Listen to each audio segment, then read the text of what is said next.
సర్వలోకమున ప్రచురము చేయబడుచున్నట్టును బట్టి మొదట మీ అందరి నిమిత్తము యేసుక్రీస్తు ద్వారా నా దేవునికి కృతజ్ఞతాస్తుతులు చెల్లించుచున్నాను. మనము చదువుకున్నటువంటి ఈ యొక్క వాక్య భాగంలో పౌలు మరి రోమీయులకు అనగా రోమాలో ఉన్న సంఘములకు ఈ పత్రిక రాస్తూ వారిలో ఉన్నటువంటి విశ్వాసమును బట్టి మరి దేవునికి కృతజ్ఞతలు చెల్లిస్తున్నట్లుగా మరి ఈ యొక్క వాక్యంలో మనం చూస్తాం.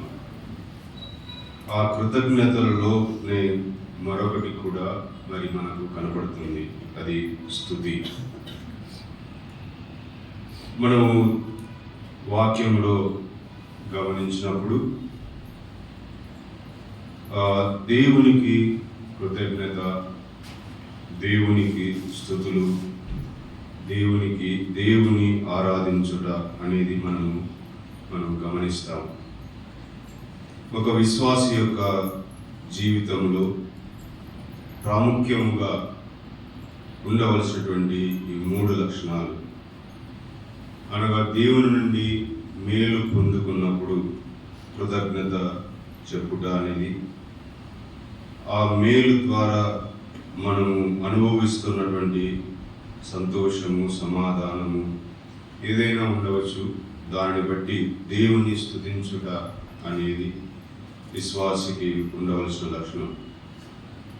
అంతకంటే ప్రాముఖ్యముగా దేవుని ఆరాధించుట, అది ఒక ప్రత్యేకమైనటువంటి లక్షణముగా మరి మన వాక్యంలో గమనించవచ్చు. దేవుని ఆరాధించుట అనగా దేవుని పూజించుట. మనందరికీ ఒక కోరిక ఉంటుంది, దేవుని పూజించాలి. అదే పర్యాయ పదముగా దేవుని ఆరాధించుట. మామూలుగా మన యొక్క దైనందిన జీవితంలో కూడా మనకు ఎవరైనా మేలు చేస్తే వారికి మనము థ్యాంక్స్ అని చెప్తాం. Thank you brother, thank you sister. కానీ వారిని స్తుతించం, అంటే వాళ్ళ గొప్ప చేయం. అలాగూ ముఖస్థుతి అనే మాట మనం వింటూ ఉంటాం, ఏదో పైకి చెప్పారు అన్నమాట. కానీ ఏ వ్యక్తిని మనము ఆరాధించుట అనేది మనం చెయ్యం. అనగా ఉదాహరణకు ఆ వ్యక్తి యొక్క ఫోటో తీసుకుని వచ్చి మనం పూజ చేయాలి. అది చేయడము తప్పు అని వాక్యం కూడా సెలవిస్తుంది. అంటే మానవుని జీవితంలో కృతజ్ఞత అనేది ఒక భాగముగా, ముఖ్యమైన భాగముగా ఉంటుంది. కొంత దేవుని గురించి తెలిసినటువంటి వారు దేవుని స్తుతించుట అనేది ఉంటుంది. దేవుని ఎరిగి దేవునితో కలిసి నడుచుచున్న వారు మాత్రమే ఆరాధన చేయగలరు. ఎందుకు అంటే దానికి మనము యోహాను సువార్తలో 4వ అధ్యాయంలో చూస్తే మన ఎదుట రాయబడిన మాట కూడా ఉంది. దేవుడు ఆత్మ కనుక ఆయన ఆరాధించేవారు ఆత్మతోనూ సత్యముతోనూ ఆరాధించాలి. అంటే దేవుని ఆరాధించడానికి ఒక సహాయం కావాలి. అది ఏమిటి? ఆత్మ, సత్యము. ఆత్మ కావాలి, సత్యము కావాలి. అయితే ఉదయకాల సమయంలో మనం దేవుని ఆరాధించుటకు చేరి వచ్చి ఉండగా, దేవుని ఆరాధించేవారు ఇట్టివారు కావాలని అదే వాక్య భాగంలో రాయబడింది. పైన అయితే ఏదైతే చెప్పారో ఇట్టివారు అని అన్న మాటలుగా అక్కడ రాయబడి ఉంటుంది. అంటే మన శరీరముతో మనం ఆరాధించడం కాదు, అనగా మన నోటి పెదవులతో మనం ఆరాధించడం కాదు, హృదయపూర్వకముగా మనం ప్రభువైన యేసుక్రీస్తుని విశ్వసించాము కనుక తండ్రి కుమార పరిశుద్ధాత్మలో బాప్తిస్మం పొందాము కనుక మనం పొందినటువంటి దేవుని ఆత్మ చేత నడిపించబడుతూ దేవుడు ఏమై ఉన్నాడో ఆ ఆత్మ ద్వారా మనం గ్రహిస్తూ మనం దేవుని ఆరాధించాల్సిన వారమై ఉన్నాము అని ఆ మాటను బట్టి మనం అర్థం చేసుకోవచ్చు.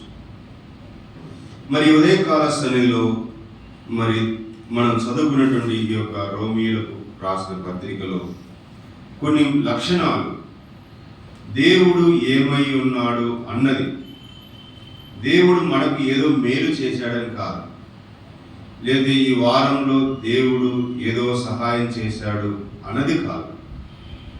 మనం వచ్చినది దేవుని పూజించుట కొరకు, ఆరాధించుట కొరకు, దేవునికి స్తుతులు చెల్లించడానికి కాదు, దేవునికి ప్రార్థనలు చేయడానికి కాదు, దేవునికి కృతజ్ఞతలు చెల్లించడానికి కాదు.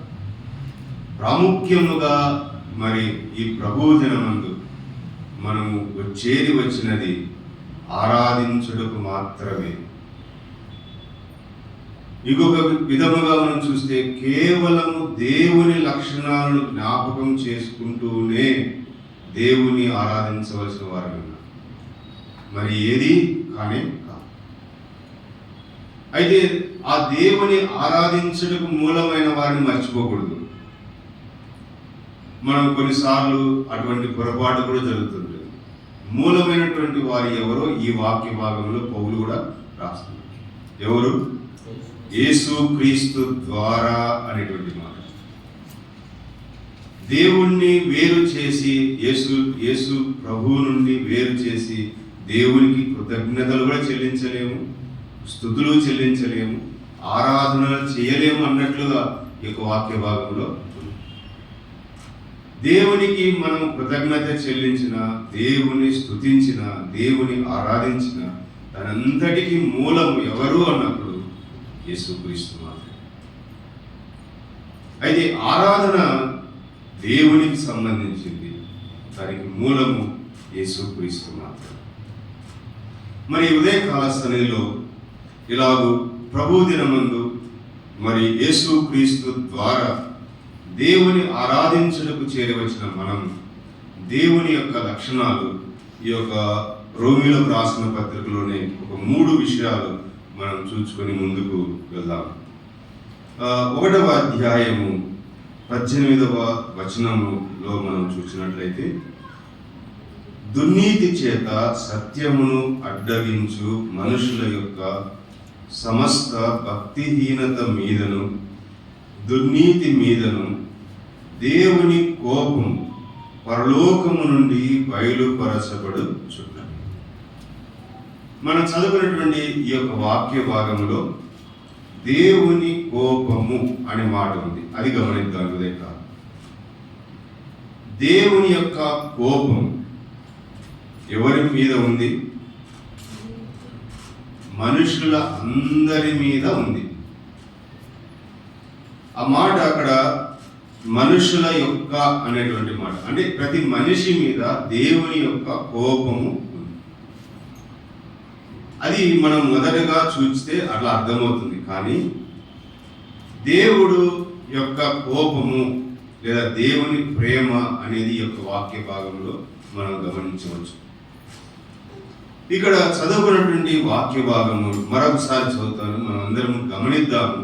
రోమీయులకు రాసిన పత్రిక 1వ అధ్యాయం 18వ వచనంలో, దుర్నీతి చేత సత్యమును అడ్డగించు మనుషుల యొక్క సమస్త భక్తిహీనత మీదను దుర్నీతి మీదను దేవుని కోపము పరలోకము నుండి బయలుపరచబడుచున్నది. ఇప్పుడు మనం చదువుకున్న వాక్య భాగంలో దేవుని కోపము ఎవరి మీద ఉంది? మనిషి మీద దేవునికి కోపం కాదు, కానీ మనుషులు చేసిన క్రియల మీద దేవునికి కోపము. అక్కడ చదువుకున్నటువంటి మాటలో మానవుని యొక్క భక్తి విషయమైనటువంటి దాని మీద కోపం ఉంది, మానవుడు చేసేటువంటి క్రియల మీద దేవునికి కోపము కొంత సంశయం మనకు రావచ్చు, మనిషి మీద కోపమా, క్రియల మీద కోపమా అని. ఒకసారి మనం ఆది కాండంలో మనం చూస్తే ఆదాము అవ్వ తప్పు చేశారు. దేవుడు చెప్పిన మాట ప్రకారం ఆ పండు తినద్దు అంటే వారు తిన్నారు. వాస్తవానికి దేవునికి ఎవరి మీద కోపం రావాలి? ఆదాము అవ్వ మీద కోపం రావాలి. కోపంతో ఏమైనా మరి శపించాడా? శపించలేదు. అయితే వారు చేసిన పనిని బట్టి తోటలో నుండి బయటికి వెళ్ళగొట్టాడు. వారికి ఏం కావాలో సమకూర్చాడు. వారికి బట్టలు కావాలంటే ఇచ్చాడు. అంటే దేవుని యొక్క కోపము అనేది మనిషి కంటే మనిషి చేసే క్రియల మీద, అది ఏ విధంగా అనేది అక్కడ మనం చూస్తాం. దుర్నీతి చేత అనేటువంటి మాట, సత్యము జరిగించకుండా అనే దాన్ని బట్టి మనిషి యొక్క క్రియల మీద దేవుని యొక్క కోపము. కాబట్టి ఉదయకాల సన్నిధిలో దేవుని యొక్క ప్రేమ ఎటువంటిది అన్నప్పుడు మనము చేసేటువంటి క్రియలను బట్టి దేవుని యొక్క కోపము మన మీద లేదు. ఒకవేళ దేవుని యొక్క కోపము మన మీద ఉన్నట్లయితే ఈ ఉదయకాలము ఈ విధముగా చేయవచ్చేవారమా? ఒకసారి నిన్నటి 24 గంటల సమయం మనం ఎంత గొప్ప విశ్వాసులమైనా ఉండవచ్చు. ఒకసారి ఆలోచించండి, మన ఆలోచనలు కానీ, మన తలంపులు కానీ, మన మాటలు కానీ, మన చూపులు కానీ ఏదైనా సరే నిన్న కేవలము గడచిన 24 గంటలలో ఏదో ఒక లోపము మనలో ఉండేది కదా. అది అలా ఒప్పుకోకపోతే మనం అబద్ధం చెప్పిన వారు మొత్తం వాక్యం చెప్తుంది. కానీ ఉదయకాలము మనము చేరి వచ్చామంటే ఏంటది? దేవుని యొక్క ప్రేమ కాదంటారా? దేవుని యొక్క కోపము మన యొక్క తలంపుల మీద మాత్రమే ఉంది, కానీ మన మీద లేదు. దేవుని యొక్క కోపము మన ఆలోచనల మీద, మనం చెడ్డ ఆలోచనలు చేశాము అని దేవుడు బాధపడ్డాడంతే, కానీ దాన్ని బట్టి మనను ఏమీ శిక్షించలేదు. అందుకే మనము చూసినట్లయితే విలాప వాక్యములు అనుకుంటాం, అనుదినము నూతనమైన వాత్సల్యత మన మీద పుట్టుచూ ఉన్నది కనుక మనం బ్రతకగలుగుతున్నాము అన్నట్లుగా అక్కడ రాయబడి ఉంటుంది. కాబట్టి దేవుని యొక్క కోపము ఈ ఉదయకాలము మనం రుచి చూడలేదు అని చెప్పచ్చు. మనం నోహు దినాలలో మరి దేవుని కోపము రవ్వులు కొనినప్పుడు భూమి అంతా ఏమైపోయింది? నాశనం అయిపోయింది. ఎవ్వరూ కానీ దేవుని కోపం నుండి తప్పించుకొనే లేదు. మరి విడిపించబడినటువంటి ఇశ్రాయేలు ప్రజల మీద కూడా దేవుని కోపం వచ్చింది, నమ్మలేదు. ఎంతమంది వాగ్దాన దేశంలో ప్రవేశించారని చూసినప్పుడు కేవలము 2 మాత్రమే ప్రవేశించారని మనం చూస్తాం. అంటే అలాగూ దేవుని కోపము ఈ ఉదయకాలము మన మీద ఉన్నట్లయితే మనము ఈ విధముగా ఒకరినొకరము చూసుకునే వాళ్ళమా? లేదా ఒక్కరి ఇంటిలో అన్నా దేవుని కోపము ఉండింటే ఆ ఇంటిలో సంతోషం ఉండేదా? ఆ ఇంటిలో ఆనందం ఉండేదా? లేకపోతే ఏడుపులు ఉండేదా? కానీ ఉదయకాలం మనం అందరము చేరి వచ్చాము, దేవుని సన్నిధిలో చేరి వచ్చాము, మనము ఆయన ఆరాధించుకు చేరి వచ్చామంటే అది కేవలం దేవుని యొక్క ప్రేమన లేక దేవుని కోపమా? దేవుని యొక్క ప్రేమ. కాబట్టి దేవుని యొక్క ప్రేమ ఎప్పుడో ఈ యొక్క గ్రంథము రాయబడిన 2000 సంవత్సరాల కిందట దేవుడు లోకమును ఎంతో ప్రేమించను రాసిన మాటను బట్టి కాదు, కానీ ఈ దినము మనము అనుభవించుతున్న దేవుని ప్రేమను బట్టి మనము దేవుని ఆరాధించాలి. మన విశ్వాస జీవితానికి అవసరమైనట్లుగా ఈ గ్రంథం రాయబడి ఉంది, కానీ నేటి దినమున మనము నిజముగా దేవుని ప్రేమను అనుభవిస్తున్నామా లేదా? అది దాన్ని బట్టి మనం దేవుని ఆరాధించవలసిన వారమై. రెండవ మాటగా మనం చూద్దాము, 2వ అధ్యాయం 4వ వచనాన్ని మనం చదువుకుందాం. దేవుని అనుగ్రహము మారు మనస్సు పొందుటకు నిన్ను ప్రేరేపించుచున్నదని ఎరుగక ఆయన అనుగ్రహ ఐశ్వర్యమును, సహనమును, దీర్ఘశాంతమును తృణీకరించుదువా అన్న మాటను చూస్తున్నాం. ఇక్కడ చదువుకున్నటువంటి ఈ యొక్క మాటలో దేవుని అనుగ్రహము మారు మనస్సు పొందుటకు నిన్ను ప్రేరేపించుచున్నది. ఉదయకాల శనిలో లోకంలో ఉన్న వారి అందరిలో మనం కొద్ది మందిగా ఇక్కడికి చేరి వచ్చాము అంటే ఇది దేవుని యొక్క అనుగ్రహం తప్ప వేరేది కానీ. మనకంటే చదువు ఉన్నవారు లేరా? మనకంటే జ్ఞానవంతులు లేరా? మనకంటే ఏదో విధముగా ఒక్క రవ్వంతైన మెరుగైన వారు లేరా? మనం ఎంత గొప్పవారమైన అనుకుని ఉండవచ్చు. అయితే అలాంటి వారి కంటే మనం ఉదయకాల సమయంలో చేరి వచ్చామంటే దేవుని కృప కాలేదు, దేవుని అనుగ్రహము కాలేదు. అదే మాట ఇక్కడ చూస్తున్నాము. దేవుని అనుగ్రహము మారు మనస్సు పొందుటకు నిన్ను ప్రేరేపించుచున్నదని ఎరుగక. మనకంటే లోకంలో గొప్పవారు ఉన్నారు, ఏ విధంగా చూసినా ఉన్నారు. అయితే వారికి లేనటువంటి మారు మనస్సు మనకు దొరికింది అంటే ఏంటి అర్థం? దేవుని యొక్క అనుగ్రహము మన మీద. అందుకే మనము ఈ వాక్య నూతన నిబంధనలోని పత్రికల్లో చూసినట్లయితే దేవుడు నిర్ణయించాడని ఉంటుంది, దేవుడు పిలిచాడని ఉంటుంది, దేవుడు మనం రక్షించాడు అనే మాట చూస్తాం. అంటే దేవుడు మనల ఎడల అనుగ్రహము చూపాడు కాబట్టి మనము మారు మనస్సు పొందాము.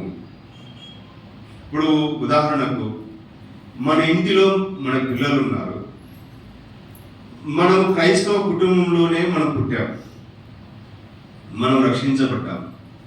వెంటనే మన పిల్లలు మనం చూసి వాళ్ళు మారు మనసు పొందుతున్నారా? ఎందుకు? మారు మనస్సు లేదా పాప క్షమాపణ లేదా యేసుక్రీస్తు ప్రభువునందు విశ్వాసం ఉంచుట అనేది దేవుని యొక్క అనుగ్రహము బట్టే జరుగుతుంది తప్ప కేవలం ఇంటిలో పుట్టిన దాన్ని బట్టి వారు రక్షింపబడుట అనేది జరగదు. కాబట్టి ఉదయకాల సన్నిధిలో మనం మారు మనస్సు పొంది దేవుని ఆరాధించుటకు చేరి వచ్చామంటే అది కేవలము దేవుని యొక్క అనుగ్రహం తప్ప వేరేది ఏదే కానే కాదు. అసలు దేవుని ఎరగని ప్రజలమైనటువంటి మనం, దేవుణ్ణి తెలుసుకోవడానికి అవకాశం లేనటువంటి మనం, అసలు దేవుడంటేనే అర్థము కానటువంటి మనము ఉదయ కాలము నిజ దేవుడైన దేవుణ్ణి మనం జ్ఞాపకం చేసుకుంటున్నామంటే అది ఏమిటి? మనలో ఉన్న చదువున, మనకు ఉన్నటువంటి డబ్బున, ఉద్యోగమన, ఇళ్ళన, మన పేర ఏమిటి? అది ఏది కానే దేవుని యొక్క అనుగ్రహము తప్ప మరి ఏది కానే. దేవుని యొక్క అనుగ్రహం మన మీద ఉంది కాబట్టి మారు మనస్సు పొందుటకు ఆయన మనలో ప్రేరేపించాడు కాబట్టి మాత్రమే మనము దేవుని వైపుకు మన మనసు మార్చుకొని యేసుక్రీస్తు ప్రభువుని మనము అంగీకరించాలి. లోకంలో ఎంతో మంది ఉన్నారు యేసు ప్రభువుని అంగీకరించని వారు. వారిలో నుండి మనము యేసు ప్రభువుని అంగీకరించామంటే ఇది కేవలము దేవుడు మన హృదయంలో చేసిన కార్యం తప్ప వేరేది కానీ. అందుకే ఎఫెసీయులకు రాసిన పత్రికలో మనం చూస్తాం. ఆ మాట ఒకసారి చదువుకుందాం. ఎఫెసీయులకు రాసిన పత్రిక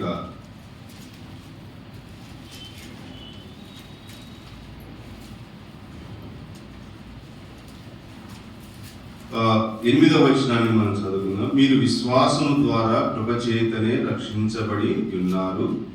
ఇది మీ వలన కలిగినది కాదు, దేవుని వరమే. మనము సాక్ష్యం చెప్పమన్నప్పుడు మనం ఏదేదో చెప్తాం. నేను ఆ వాక్యం విని అంటే ప్రభువుని నమ్ముకున్నానని కొన్నిసార్లు చెప్తాం. కొన్నిసార్లు దేవుడు ఈ మేలు చేశాడు కాబట్టి నమ్ముకున్నాను అని చెప్తాను. కానీ వాటి కంటే మించినది ఏమిటన్నప్పుడు దేవుడు మన హృదయాన్ని అంటే మన హృదయములో మారు మనస్సు పొందుటకు ప్రేరేపించి ఆ ప్రియ కుమారుని యేసుక్రీస్తును విశ్వసించినట్లుగా చేయుట అనేది గొప్పదైనటువంటి క్రియ. మేలును బట్టి యేసుక్రీస్తు ప్రభువుని ఎరుగుట మంచిదే, అది చెప్పుడం మంచిదే. కానీ దానికంటే ఉన్నతమైనది ఉత్తమమైనది ఏంటన్నప్పుడు దేవుడే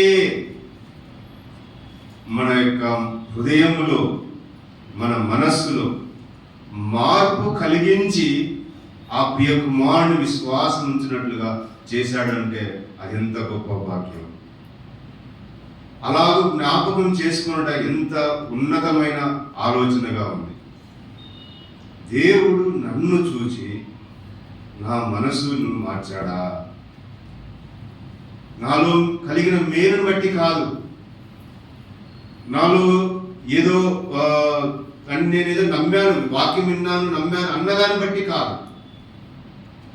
ఎన్నికలైనటువంటి మనల్ని చూచి మన హృదయమును యేసుక్రీస్తు వైపుకు మరలునట్లుగా మార్చి ఆ ప్రియ కుమారుడు యేసుక్రీస్తుని మన నోటితో ఒప్పుకొని ఆయన సొంత రక్షకునిగా అంగీకరించాము అంటే అది దేవుని యొక్క వరమే కానీ మన యొక్క క్రియ కానీ. అందుకే ఎఫెసీ పత్రికలో చూస్తున్నాం, అది మీ వలన కలిగినది కానీ. కాబట్టి మన హృదయములో జరిగినటువంటి రక్షణ కార్యం యేసుక్రీస్తు వైపుకు చూచినట్లుగా మన మనస్సు మారుట అనేది ఇది కేవలము దేవుని యొక్క అనుగ్రహము తప్ప మరి ఏది కానీ.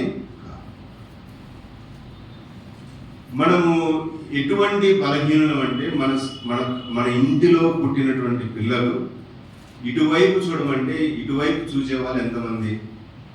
ఇటువైపు చూడకుండా ఇటువైపు చూస్తారు. ఎందుకు అంటే పిల్లల యొక్క మనసే అట్లా ఉంటే పెద్దల యొక్క మనస్సు ఎట్లా ఉంటుంది? ఎవరైనా చెప్తే ఆయన ఎందుకు చూడాలని ప్రశ్నిస్తాం, వెంటనే ప్రశ్నిస్తాం. ఏం అట్టే చూడాలి, ఇటు పోకూడదా? ఇటు పోయినా వస్తుంది, దాని ఒక చోటికి పోతున్నప్పుడు. అంటే మన మనస్సు అనేది మారుట అనేది అసాధ్యం. ఒక వైపు నుండి ఇంకో వైపుకు మారుట అనేది చాలా కష్టమైనటువంటిది.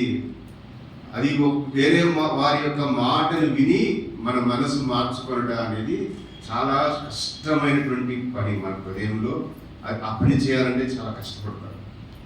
కానీ అలాంటిది యేసుక్రీస్తు వైపుకి మనం మనసు మరల్చుకొని ఆయనే దేవుని కుమారుని ఎరిగి ఆయన మన పాపముల కొరకై చనిపోయాడని నమ్మి ఆయన సిలువలో తన ప్రాణమును అర్పించాడని నమ్మి సమాధి చేయబడ్డాడని నమ్మి తిరుగా 3వ దినమున ఆయన లేచాడని నమ్మి పరలోకానికి వెళ్ళాడు అని నమ్మి తిరుగా ఆయన రాబోతున్నాడు అని నమ్ముట అని ఇన్ని విషయాలు మనం నమ్మి మరి ఉదయకాలము దేవుని సన్నిధికి ఆరాధించడానికి వచ్చి ఇదేదో మన గొప్పతనం అంటే అది ఎంత అబద్ధం అవుతుంది.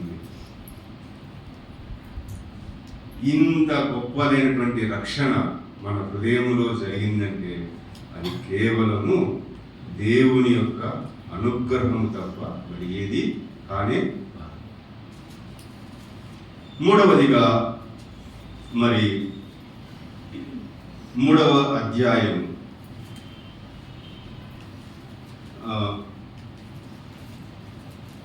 21వ వచనంలో మనం చదువుకుందాం.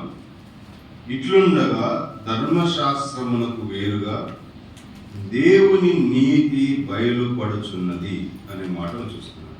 అలాగే 22వ వచనంలో కూడా అది యేసు క్రీస్తునందలి విశ్వాసం మూలమైనదై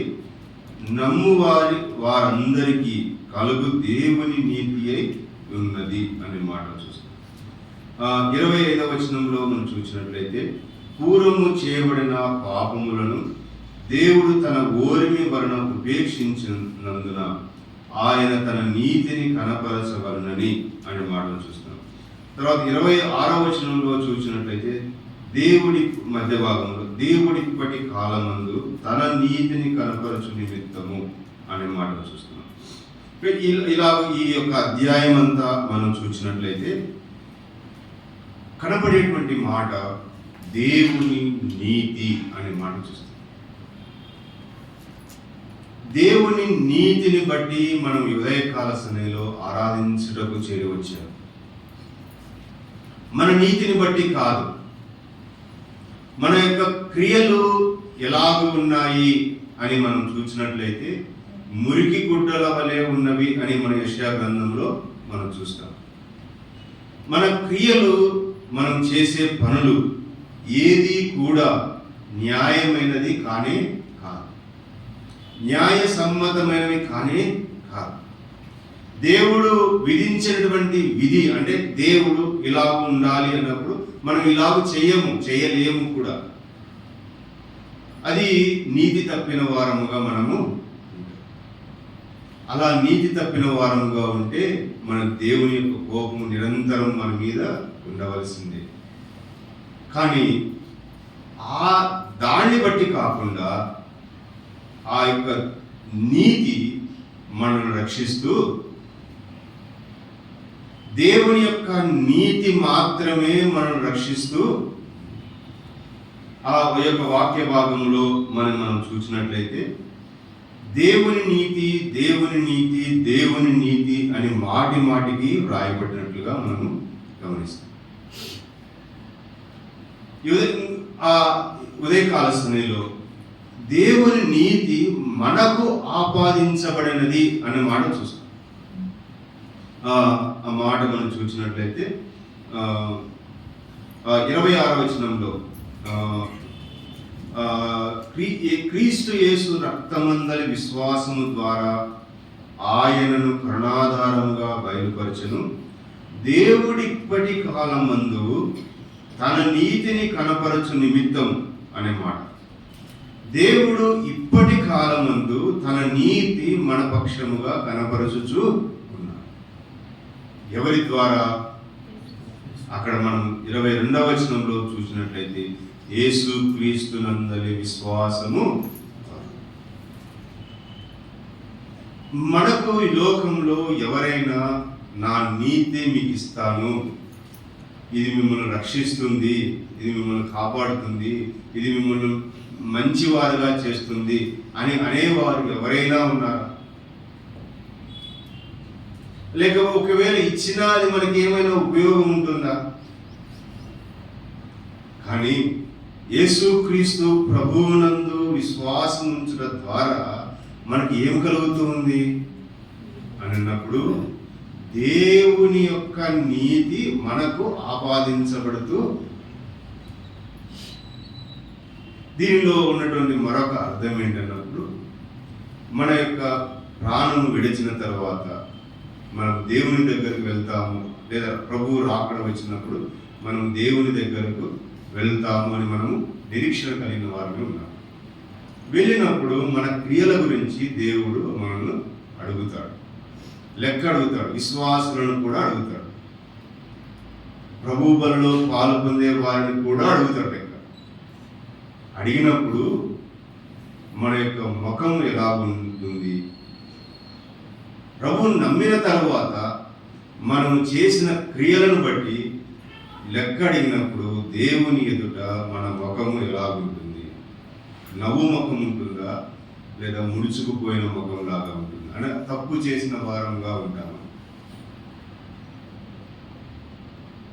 కానీ ఆ సమయంలో దేవుని నీతిని బట్టి మనము రక్షించబడతాము. మన యొక్క బహుమానంలో తేడా ఉండవచ్చు, కానీ దేవుని నీతిని బట్టి మనం మన క్రియలను బట్టి, మనం చేసిన పరిచర్యను బట్టి, మనం చేసినటువంటి అనగా సేవను బట్టి మనం పొందే బహుమానాలు అది వేరే ఉండవచ్చు. కానీ సంపూర్ణం అనగా దేవుని ఎదుట మనం నీతిమంతులముగా కనపడుతాము అని అంటే అది కేవలము దేవుని నీతి తప్ప మరి ఏది కానే. దానికి మూలం ఏంటంటే ప్రభు అయిన యేసు క్రీస్తునందు విశ్వాసము ఉంచడం.